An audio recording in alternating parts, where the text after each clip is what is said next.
নমস্কাৰ প্ৰিয় বন্ধু বান্ধৱীসকল, সকলোকে আমাৰ চেনেলটোলৈ স্বাগতম জনাইছোঁ।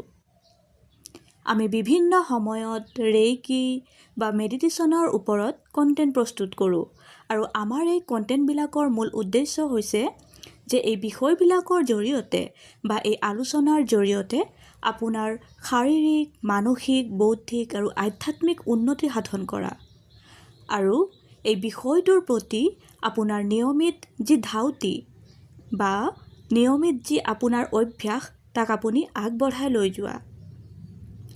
বন্ধুসকল, ৰেইকি বা মেডিটেশ্যন কৰোঁতে বহু লোকে ফেইল হয়।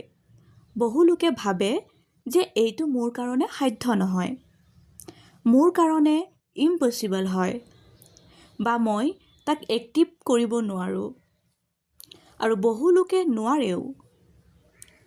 আমি আজি তাৰে কিছু বিষয়ে আলোচনা কৰিম আৰু ইয়াক আপুনি এটা শুদ্ধতম দিশত বা ভাল পৰ্যায়ত পাবৰ কাৰণে আপুনি কি কৰিব লাগিব সেয়া আমি আজি আলোচনা কৰিম। বন্ধুসকল, আমি জানো যে ৰেইকি বিশ্বব্ৰহ্মাণ্ডীয় এক অফুৰন্ত শক্তি। মেডিটেশ্যনৰ নিচিনাকৈ এক প্ৰকাৰৰ আপোনাৰ আধ্যাত্মিক শক্তিক বিকাশ কৰাৰ এটা প্ৰক্ৰিয়া। আপুনি যি ঈশ্বৰৰ অস্তিত্ব, সেই অস্তিত্বক আপুনি বুজি উঠে। আপোনাৰ শৰীৰৰ যি বৌদ্ধিক আৰু আধ্যাত্মিক উন্নতিৰ কাৰণে যি ব্যৱহাৰ তাক আপুনি বুজি উঠে আৰু আপুনি নিজৰ লগতে অন্যজন লোকৰ হিলিং কৰিব পাৰে। অন্যজন লোকৰ কাৰণে আপুনি প্ৰভাৱ বিস্তাৰ কৰিব পাৰে। গতিকে ৰেইকিৰ পৰা বহুখিনি লাভৱান হয়।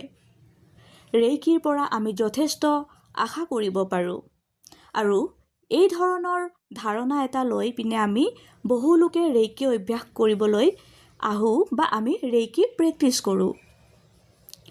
কিন্তু আমি ৰেইকিক যি বিশ্বব্ৰহ্মাণ্ডীয় শক্তি বা ঈশ্বৰীয় শক্তি, শিৱ শক্তি, আমি যি নামেৰে নামাকৰণ নকৰোঁ, এই ঈশ্বৰীয় শক্তিক বা যি বিশ্বব্ৰহ্মাণ্ডীয় শক্তি, এই শক্তিক আপুনি যদি খুব স্বাৰ্থপৰ, খুব ব্যক্তিগত আকাংক্ষা বা ব্যক্তিগত ঠিক লোভ লালসাত যদি আপুনি অভ্যাস কৰে, প্ৰথমতে আপুনি তাক এটা ভুল দিশত লৈ যোৱা নিচিনা হ'ব। সেইকাৰণে আমি এটা শ্লোক বাৰে বাৰে কওঁ, সেইটো হৈছে অহংকাৰং বলম দৰ্পম কামং ক্ৰোধম পৰিগ্ৰহম ইত্যাদি বিষয়বিলাকত আপুনি অধিক পৰিমাণে লগত লৈ আপুনি যদি অভ্যাস কৰে, তেতিয়াহ'লে নিশ্চয় আপোনাৰ গৰ্ব হ'ব, অহংকাৰ আহিব আৰু আপুনি ৰেইকিক অন্য এটা ৰূপত আপুনি দেখা পাব বা আপুনি অন্য এটা ৰূপত তাক আপুনি ব্যৱহাৰ কৰিব পাৰিব। আমি মেডিটেশ্যনত যি ধৰণে নিজৰ যি মানসিক স্থিতি, এই স্থিতিটো আমি ষ্টেবল কৰোঁ, সুস্থিৰ কৰোঁ। আমি আমাৰ শৰীৰৰ যিবিলাক উশাহ নিশাহ প্ৰক্ৰিয়াৰ পৰা প্ৰতিটো তন্ত্ৰ, প্ৰতিটো আমাৰ যি অংগ, তাক আমি সুস্থিৰ অৱস্থালৈ লৈ আনো। ঠিক সেইধৰণে ৰেইকিৰ জৰিয়তে আমাৰ যি ছাবকনচিয়াছ মাইণ্ডৰ যি ক্ষমতা, ছাবকনচিয়াছ মাইণ্ডৰ যি পাৱাৰ, তাক আমি বেছি পৰিমাণে বিল্ড আপ কৰোঁ, ইনক্ৰিজ কৰোঁ। আমাৰ যি 7টা চক্ৰ, সেই 7টা চক্ৰৰ যি ক্ষমতা, তাক আমি ডেভেলপ কৰোঁ, তাক আমি অভ্যাস কৰোঁ। আমাৰ যি 24টা পইণ্ট থাকে, সেই পইণ্টছক আমি আৱিষ্কাৰ কৰোঁ। 24টা পইণ্টক আমি কেনেকৈ অভ্যাস কৰিব লাগে বা অন্য এজন লোকক হিলিং কৰিব লাগে ইত্যাদি বিষয়বিলাক আমি ইয়াতে আলোচনা কৰোঁ। গতিকে সেইফালৰ পৰা দেখা গ'ল যে ই আপোনাক শাৰীৰিকভাৱে, মানসিকভাৱে, বৌদ্ধিকভাৱে আৰু আধ্যাত্মিকভাৱে উন্নতি কৰে। কিন্তু লগত যদি আপুনি ইয়াক অন্য এজন দেখাবৰ কাৰণে বা অন্য এজনক যদি আপুনি ইয়াক ইমপ্ৰেছ কৰিবৰ কাৰণে বা নিজৰ ক্ষমতাক আপুনি দেখুৱাবৰ কাৰণে ব্যৱহাৰ কৰে, তেতিয়াহ'লে নিশ্চয় ই আপোনাৰ যিটো দিশত যাব লাগিছিলে বা আপুনি আপুনি ইয়াক যি কাৰণে প্ৰয়োজন আছিল আপোনাৰ সেই দিশৰ পৰা ফালৰি কাটে।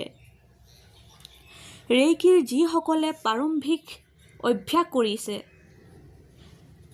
মানে মিকাও ছুইৰ আগতে যিসকল লোকে ৰেইকিৰ অভ্যাস কৰিছিলে, বিশেষকৈ বৌদ্ধ ভিক্ষুসকলে ৰেইকিৰ অতীজৰে পৰা ব্যৱহাৰ কৰি আহিছে বা ব্যৱহাৰ কৰিছিলে।